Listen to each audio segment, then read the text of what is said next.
마태복음 18장 1절부터 10절까지의 말씀입니다.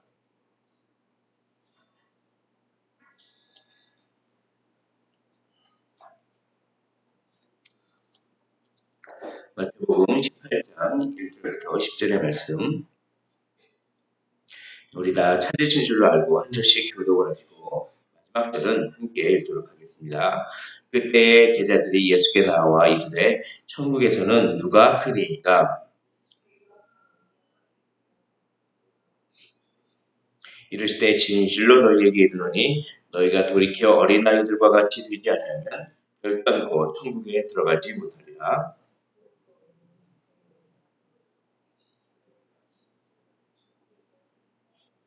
또 누구든지 내 이름으로 이런 어린아이 하나를 영접하면 곧 나를 영접함이니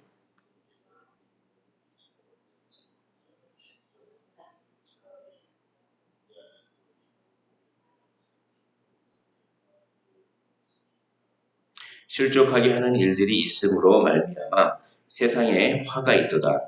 실족하게 하는 일이 없을 수는 없으나 실족하게 하는 그 사람에게는 화가 있도다.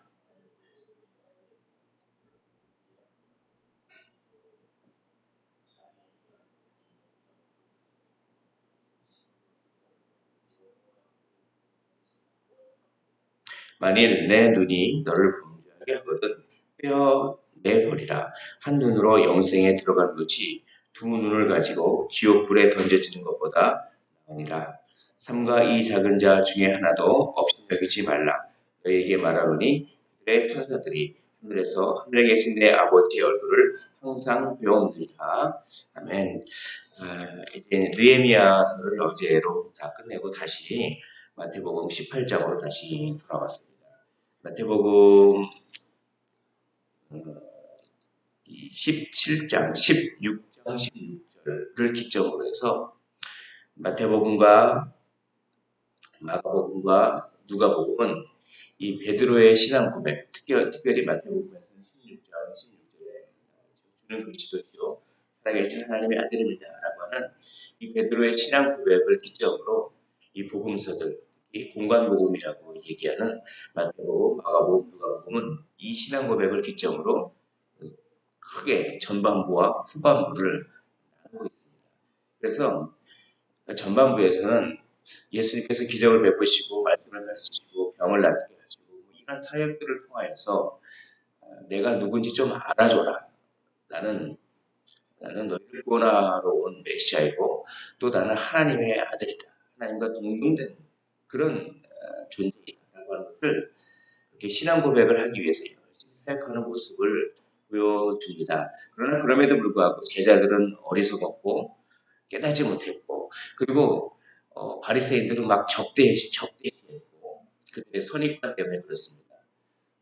그리고 병 고침을 받은 사람들도 뭔가 잘 모르고 물론 마음이 열려서 하나님의 그 아들이심과 그리스도이심을 고백하는 무리들도 있었지만 대부분은 그런 부정적인 반응이 많이 있었습니다. 그럼에도 불구하고 예수님께서는 낙심하지 않고 끝까지 오병이의 기적도 베푸시고 칠병이의 기적도 베푸시고 끝까지 사역하신 결과 마태복음 16장 16절에 너희는 나를 누구라고 하느냐라고 했을 때 베드로는 베드로 개인을 뜻하는 것이라기보다는 제자들을 대표해서 하는 의미입니다. 모든 제자들이 주는 그리스도시요 살아계신 하나님의 아들입니다. 라고 고백하자 주님께서는 이제 됐다. 이제는 진짜 나의 핵심적인 사역을 너에게 알려주겠다. 내가 이렇게 고백했기 때문에 사실 나는 죽기 위해서 이 세상에 왔다. 라고 하는 것입니다. 그래서 베드로가 어떻게 메시아가 죽을 수 있습니까? 라고 막 항명을 하자 사탄아 내 뒤로 물러가라.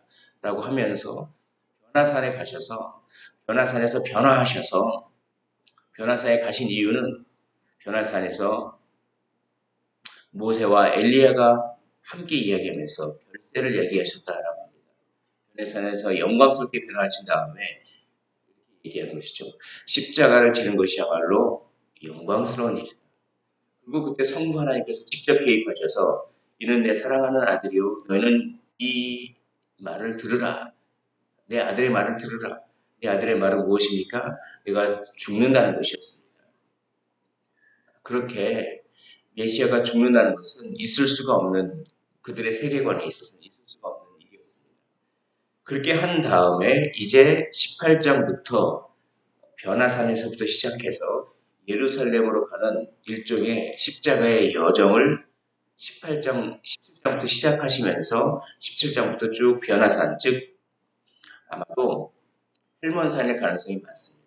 헬몬산에서부터 쭉 내려오셔서 가버나움에 들리치고 갈릴리로 들리셔서 그런 다음에 요단강을 건너셔서 쭉 여리고로 들어가셔서 여리고에서 이렇게 다시 벳바게를 거쳐서 하고 입성하셔서 예루살렘으로 입성하셔서 그들과 논쟁을 하시고 성전 청결을 하시고 그리고 모함을 받으시고 십자가에 들어가시는 그 여정이 쭉 나오고 그것이 고난 주간과 겹치게 됩니다. 그 중에서 예수님께서 예루살렘으로 쭉 여행을 하시면서 이제 나는 됐다. 이제 너희들이 신앙 고백을 했기 때문에 이제 너희에게 내 교회를 맡기겠다. 이런 얘기를 하십니다. 그러면서 18장 19장에 가시면서 교회에 관한 설교들을 계속 쏟아 부으십니다. 그래서 오늘 18장 이제 첫 번째 부분은 마태복음에 5개의 설교가 있는데 5번째 이 설교를 이루면서 18장부터 어떤 5번째 설교의 어떤 도입부입니다. 그러면서 내가 이제 너희를 교회를 유산으로 남겨준다. 나는 죽으러 간다. 내가 너희에게 이제 너희가 신앙 고백을 했기 때문에 교회를 남겨주고 간다. 그러니 너희들이 이 교회를 잘 이끌어야 된다라고 하는 그런 목적하에서 교회를 어떻게 이끌어야 되는지 그 얘기를 맨 첫 번째 하시는데 그것은 그 원리는 겸손입니다. 내가 너희들에게 교회를 유산으로 맡겨주는데 너희들은 교회를 겸손의 원리로 다스려야 한다. 너희들이 서로 내가 더 큰 자라고 그렇게 하는 순간 교회는 파괴되고 말 것이다. 내가 이제 죽으러 간다. 내가 죽으러 가고 너희에게 교회를 맡긴다. 그러니 너희는 이 교회를 잘 보존해야 된다. 내가 유산으로 물려줬기 때문에 이 교회를 잘 다스리고 잘 이끌어야 되고 잘 보존해야 된다. 내가 남겨준 유산을 잊어버리면 안 된다. 다 탕진하면 안 된다. 그러기 위해서 어떻게 해야 되느냐? 어떤 원리로 다스려야 하느냐? 겸손의 원리로 다스려야 한다. 이것이 마태복음 18장과 19장을 흐르는 주제입니다. 오늘 큰 자들이 누구입니까? 라고 제자들이 묻습니다. 자, 예수님께서는 한 어린아이를 그들 가운데 세우시고 이 어린아이들과 같이 되지 않으면 결단코 천국에 들어가지 못한다라고 말씀하십니다. 그러니까 천국에는 다 누구들만 삽니까? 어린아이들만 삽니다. 어린아이들과 같이 아니하면 천국에 들어가지 않기 때문에 천국에는 누구만 사냐면 어린아이들만 삽니다. 그리고 4절을 보면 이 어린아이와 같이 자기를 낮추는 사람이 천국에서는 큰 자니라. 그럼 보십시오. 어떤 논리가 성립되냐면 천국에는 어린아이들만 살기 때문에 자기를 낮추는 사람들만 삽니다. 즉 천국에서는 낮은 사람들만 사는 것이 천국입니다. 높은 사람들이 하나도 안 삽니다. 그런데 보십시오. 또 자기를 낮추는 사람이 천국에서는 큰 자니라 이렇게 얘기합니다. 그러니까 천국에서는 큰 자들만 삽니다. 천국에서는 낮은 자들만 삽니다. 그런데 동시에 천국에서는 큰 자들만 삽니다. 즉 천국에서는 자기 자신을 낮춤으로 말미암아 자기 자신이 커지는 그런 사람들만 삽니다. 이것은 이 세상의 원리와 정반대입니다. 이 세상의 원리는 큰 자가 되기 위하여 경쟁하는 사회입니다. 큰 자가 되기 위하여 경쟁하는 사회. 그것이 이 세상의 원리입니다. 그러나 천국의 원리는 이것과 180도 다릅니다. 완전히 다릅니다. 천국의 원리는 낮은 자가 되기 위하여 경쟁하는 사회입니다. 이 세상은 큰 자가 되기 위하여 경쟁하는 그런 사회이지만 천국에서는 서로 내가 더 낮을 거야. 내가 더 겸손하고 내가 더 섬길 거야 라고 하면서 낮은 자가 되기 위하여 경쟁하는 사회, 그것이 천국이고, 이 교회는 이 땅에 살지만 천국을 보여주는, 나중에 예수님께서 재림하셔서 새하늘과 새 땅에서 통치하시는 그곳을 천국에서는 보여주는 일종의 모델하우스다. 그러니 천국에서는, 그러니 이 교회는 이 세상에 있을지라도 천국을 보여주는 모델하우스처럼 낮아지기 위하여 경쟁하는 그런 원리로 교회를 다스려라. 내가 유산을 남겨주니 그 교회를 이렇게 다스려라 라고 하는 것입니다. 진정한 겸손으로 살아라는 것이죠. 진정한 겸손은 자기를 학대하는 그런 종류의 낮아짐이 아니라 하나님을 바라보는 겸손입니다. 하나님만을 인정하는 그것이 진정한 겸손입니다. 모두 다 하나님을 인정할 때 모두 다 낮아지려고 합니다. 그러니 교회는 어떻게 됩니까? 하나님만을 바라보는 그런 곳으로 통치하라라고 하는 것입니다. 그것이 5절의 원리입니다. 5절을 보시면 또 누구든지 내 이름으로 이런 어린아이 하나를 영접하면 곧 나를 영접한 함이니, 이렇게 됩니다. 하나님만 바라보면 모든 사람을 사랑할 수밖에 없습니다. 왜냐하면 그 사람을 하나님이 사랑하기 때문입니다. 이 원리로 사랑하라는 것입니다. 이 원리. 작은 자 하나를 마치 예수님처럼 대우해라. 왜냐하면 그 작은 자가 예수님과 연결된 그런 존재이기 때문입니다. 그 작은 자를 그 자체로 바라보면 사랑할 수 없지만, 작은 자를 예수님께서 사랑하신다고 하면서 예수님을 바라보면 그 작은 자, 이 작은 자는 막 힘들게 하는 사람들입니다. 교회에 와서 힘들게 하는 사람들이죠. 도저히 저 사람은 사랑할 수 없어. 어떻게 저렇게 성격이 별나? 이런 사람들 얘기합니다. 어떻게 성격이 저렇게 별날 수가 있어? 라고 하는 그 사람들을 사랑하는 방법은 그 사람을 하나님께서 사랑하신다라고 하면서 하나님을 바라보는 것입니다. 이것이야말로 진정한 겸손이고 진정으로 낮아지는 사람들이고, 이런 사람들이 천국에 들어갑니다. 그래서 그렇게 하지 않았을 때 작은 자, 사랑할 수 없는 자를 하나님과 연결시켜서 생각하지 않고 그 사랑할 수 없는 그 별난 사람을 그냥 별난 그대로 바라볼 때 그런 사람들을 외면하게 되고, 그런 사람들을 업신여기게 되고, 그런 사람들을 실족시키게 만드는 것입니다. 그렇게 실족시키면 차라리 연자맷돌을 메고 그냥 바다에 빠지는 것이 낫다라고 할 정도로, 어떻게 합니까? 천국의 원리는 하나님만을 바라보고, 그러므로 말미암아 사랑하기 참 힘든 사람도 사랑하는 그런, 이것이 겸손이죠. 사랑하기 힘든 사람을 사랑하는 것이 겸손입니다. 왜냐하면 그런 사람은, 사랑하기 힘든 사람을 사랑하는 사람은 하나님만을 바라보고 하나님의 명령에만 순종하기 때문에 자기 자신을 낮추는 그런 겸손한 사람이기 때문에 그렇습니다. 그런 원리로 이렇게 교회를 다스려라라고 하는 것입니다. 그런 눈으로 바라봐야 합니다. 그런 눈으로 사랑하기 힘든 사람을 바라봐야 합니다. 그런 눈으로 바라보지 않으면 차라리 그 눈을 빼어버리라고 합니다. 내 그 손과 내 발이, 발을 이렇게 찍어버려라. 그건 행동을 말하는 것입니다. 내 눈을 빼어버려라. 그것은 생각을 말하는 것입니다. 그런 행동으로 사랑하기 힘든 사람을 그렇게 거칠게 그런 행동으로 하면 차라리 뭡니까? 손과 발을 잘라버려라.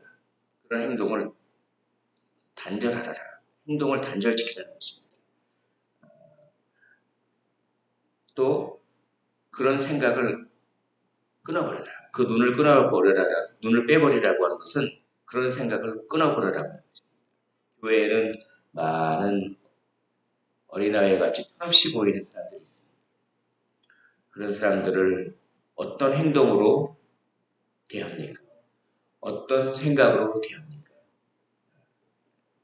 사랑의 행동으로, 용납과 받아줌의 생각으로 대우해라 라고 하는 것입니다. 그러나 너무 그 사람들을 비유 맞추지 말라는 얘기입니다. 왜냐하면 그 사람들을 너무 비유 맞춰서 그 사람들이 하나님의 말씀조차 업신여기게 하면 오히려 그것도 그 사람들을 실족시키게 하는 것입니다. 여기서 실족이라고 하는 단어는 이거는 무조건 상처 주지 말라고 하는 그런 얘기가 아닙니다. 이것은 첫째로 그 사람을 진정으로 사랑하라는 그런 의미입니다.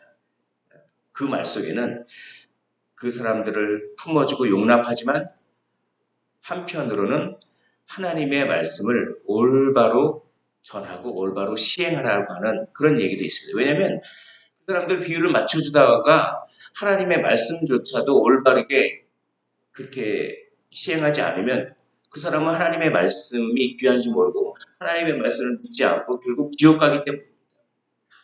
그것 또한 실족시키는 그런 것입니다. 만일 내 손이나 내 발이 너를 범죄하게 하거든 찍어내버리라. 장애인이나 다리 저는 자로 영생에 들어가는 것이 두 손과 두 발을 가지고 영원한 불에 던져지는 것보다 나으니라. 만일 내 눈이 너를 범죄하게 하거든 빼어내버리라. 한 눈으로 영생에 들어가는 것이 두 눈을 가지고 지옥 불에 던져지는 것보다 나으니라. 삼가 이 작은 자 중에 하나도 업신여기지 말라. 너희에게 말하노니 그들의 천사들이 하늘에서 하늘에 계신 내 아버지 얼굴을 항상 보옵느니라. 라고 이야기합니다. 말씀을 정리하도록 하겠습니다. 주님께서 교회를 유산으로 남겨주셨습니다. 그 유산을 다 탕진해버리는 불효를 저지르지 말라라고 오늘 본문이 얘기합니다. 그것은 그 불효를 저지르지 않는 단 한 가지는 참된 겸손입니다. 참된 겸손은 하나님만을 바라보는 것입니다. 하나님만을 바라보고 경쟁적으로 자기 자신을 낮추는 것입니다. 하나님의 말씀에 꿇어 엎드려 복종하는 것입니다. 그 복종하는 방법은 나를 힘들게 하는 사람들조차 사랑의 눈으로 바라보는 것입니다.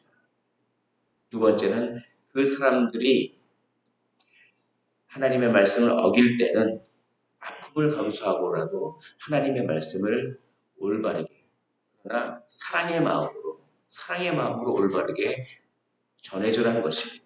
그러므로 이 천국 공동체가 하나님의 말씀대로 그렇게 운행되도록 자기 자신의 아픔을 감수하고서라도 눈을 빼고 손과 발이 딸리면 얼마나 아프겠습니까? 자기 자신의 아픔을 감수하고서라도 이렇게 희생해라. 그러면 천국에서 큰 자가 될 것이다. 라고 이야기합니다. 그렇게 희생하셔서 소자 하나를 살려내는 주님이 맡겨주신 교회를 살려내는 그런 복의 통로가 되기를 그런 모든 분들이 되시기를 주님의 이름으로 축복을 드립니다. 하나님 아버지, 주님께서 십자가의 여정을 가시면서 이제 내가 너에게 유산으로 교회를 물려준다라고 말씀하십니다. 하나님, 정말 사랑하기 힘든 철없이 보이는 한 영혼에 대해서 얼마나 많은 사랑을 쏟아부었는지 모르겠습니다. 주님, 우리의 손과 발이 그들을 섬기게 하옵시고 우리의 눈이 하나님께서 우리를 바라보듯이 하나님께서 처음는 우리를 바라보듯이 우리의 눈이 그분들을 사랑의 눈으로 바라보게 하여 주시옵시고 또한 정말로 하나님의 말씀을 올바로 수행할 수 있는 그런 천국 공동체 되게 하옵시고 하나님 경쟁적으로 낮아지는 그런 저희들이 될 수 있도록 은혜 위에 은혜를 더하여 주시옵소서 감사드립니다. 살아계신 예수 그리스도 이름으로 기도하옵나이다. 아멘. 오늘 말씀